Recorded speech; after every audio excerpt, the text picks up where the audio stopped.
आज एक ऐसी कहानी सुनते हैं, एक ऐसे परिवार की जिसके अंदर एक बहुत बड़ा राज छिपा हुआ था। एक ऐसा राज जिसे कभी बाहर नहीं आना था, लेकिन फिर एक दिन एक अनचाहा मेहमान घर आता है और एक फैसला सब कुछ बदल देता है। सोचिए, कहानी की शुरुआत ही इन शब्दों से होती है। ये एक ऐसी कहानी है जो मैं कभी बताना नहीं चाहती थी। ये शब्द हैं नेहा के, और यहीं से हम उनके इस बेहद पर्सनल सफर का हिस्सा बनने वाले हैं। मतलब जैसा एक टिपिकल इंडियन परिवार होता है, बिल्कुल वैसा ही था।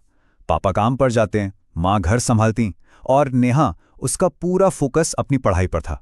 सब कुछ बिल्कुल परफेक्ट लग रहा था। पर ये जो तस्वीर थी ना, ये बहुत जल्द टूटने वाली थी। फिर धीरे धीरे नेहा को ना अपने पापा में कुछ बदलाव महसूस होने लगे। वो अब छोटी छोटी बात पर चिढ़ जाते थे, गुस्सा हो जाते थे, घर भी देर से आने लगे थे, और माँ पापा के झगड़े वो भी जैसे बढ़ते जा रहे थे। घर का जो सुकून था उसमें एक अजीब सा तनाव घुलने लगा था। और फिर एक रात आई जिसने सब कुछ बदलने की शुरुआत कर दी। नेहा बस पानी पीने के लिए उठी थी, तभी उसे बालकनी से कुछ आवाज आई। ऐसा लगा जैसे कोई राज दरवाजे पर दस्तक दे रहा हो। नेहा ने हिम्मत करके बालकनी का दरवाजा खोला और सामने उसकी ही उम्र का एक लड़का खड़ा था। सोचिए उस वक्त क्या हालत हुई होगी।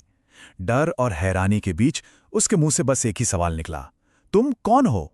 नेहा जोर से चिल्लाना ही वाली थी कि तभी उसके पापा वहां आ गए, और जिस तरह से वो उस लड़के से बात कर रहे थे, ये साफ था वो उसे पहले से जानते थे। अब नेहा का जो डर था ना, वो सवालों में बदल गया। कंफ्यूजन में उसने सीधे अपने पापा से पूछा, पापा ये कौन है? ये वो सवाल था जो उसकी पूरी जिंदगी बदलने वाला था। और फिर पापा ने जो जवाब दिया, उसने जैसे सब कुछ रोक दिया हो। उन्होंने कहा, ये आर्यन है और ये मेरा बेटा है। उस एक पल में कमरे में बस खामोशी थी, एक बहुत गहरी खामोशी। तो हुआ ये था कि शादी से पहले पापा का एक रिश्ता था और आर्यन उसी रिश्ते से था। ये एक ऐसा सच था, एक ऐसा अतीत था जिसे उन्होंने सालों से अपने परिवार से छिपा कर रखा था, और आज वो अतीत अचानक दरवाजे पर आ खड़ा हुआ था। फिर आर्यन ने अपनी चुप्पी तोड़ी। उसने धीरे से बताया, मेरी माँ अब इस दुनिया में नहीं है। उसके पास जाने के लिए अब कोई और ठिकाना नहीं था। बस ये एक बात, और कमरे में जो भी थोड़ा बहुत गुस्सा था वो अब दुख और बेबसी में बदल गया। इसके बाद के कुछ दिन बहुत मुश्किल थे, बहुत ज्यादा तनाव में बीते। सबसे बड़ी चुनौती थी आर्यन को माँ से छुपा कर रखना। वो बेचारा या तो स्टोर रूम में रहता या बालकनी में, और बाहर भी तभी निकल पाता जब माँ घर पर ना हो। पूरे घर में ना एक अजीब सा डर फैल गया था। इसी बीच नेहा ने धीरे धीरे आर्यन को नोटिस करना शुरू किया। वो बहुत ही शांत और तमीजदार लड़का था। हर छोटी सी बात के लिए थैंक यू कहता। एक दिन तो उसने नेहा से ये तक कह दिया, सॉरी, मेरी वजह से आपकी लाइफ में प्रॉब्लम हो गई। बस यही वो पल था जब नेहा का जो गुस्सा था ना, वो धीरे धीरे पिघलने लगा। एक दिन जब माँ ऑफिस से अचानक जल्दी घर आ गई, उस वक्त आर्यन कमरे में ही था, सबके सामने। जैसे ही दरवाजा खुला, माँ ने आर्यन को देखा, और बस उस एक पल में जैसे सब कुछ थम सा गया।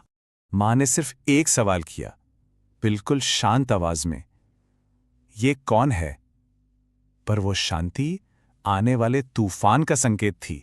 अब छिपाने के लिए या भागने के लिए कोई जगह नहीं बची थी।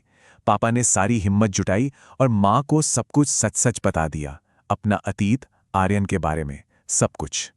सबको लगा था कि अब घर में एक बहुत बड़ा तूफान आएगा, झगड़ा होगा, पर माँ न चिल्लाईं न ही रोईं। वो बस एकदम चुप हो गईं, और उनकी वो चुप्पी किसी भी चीख से कहीं ज्यादा डरावनी थी। ये सिर्फ गुस्सा नहीं था, ये एक विश्वास के टूटने की खामोशी थी। अगली सुबह घर में जबरदस्त टेंशन थी। हर कोई बस माँ के फैसले का इंतजार कर रहा था। फिर माँ ने आर्यन को अपने पास बुलाया। नेहा बताती है कि उस वक्त उसकी और पापा की सांसें जैसे अटक सी गई थीं। पर माँ ने जो कहा वो किसी ने सपने में भी नहीं सोचा था। उन्होंने ना कोई गुस्सा दिखाया, ना नफरत। उन्होंने बस एक माँ की तरह आर्यन से पूछा, खाना खाया तुमने? बस उस एक सवाल ने सब कुछ बदल कर रख दिया। माँ ने तय किया कि वो हालात से लड़ेंगी, उस लड़के से नहीं। और आज इस बात को 2 साल हो चुके हैं। आर्यन उन्हीं के साथ उनके परिवार का एक अटूट हिस्सा बनकर रहता है। जैसा कि नेहा खुद कहती है कि उसने सीखा, परिवार सिर्फ खून के रिश्ते से नहीं बनता, कभी कभी यह हमारे फैसलों से बनता है। ये कहानी वाकई हमें सोचने पर मजबूर कर देती है कि आखिर परिवार का असली मतलब होता क्या है।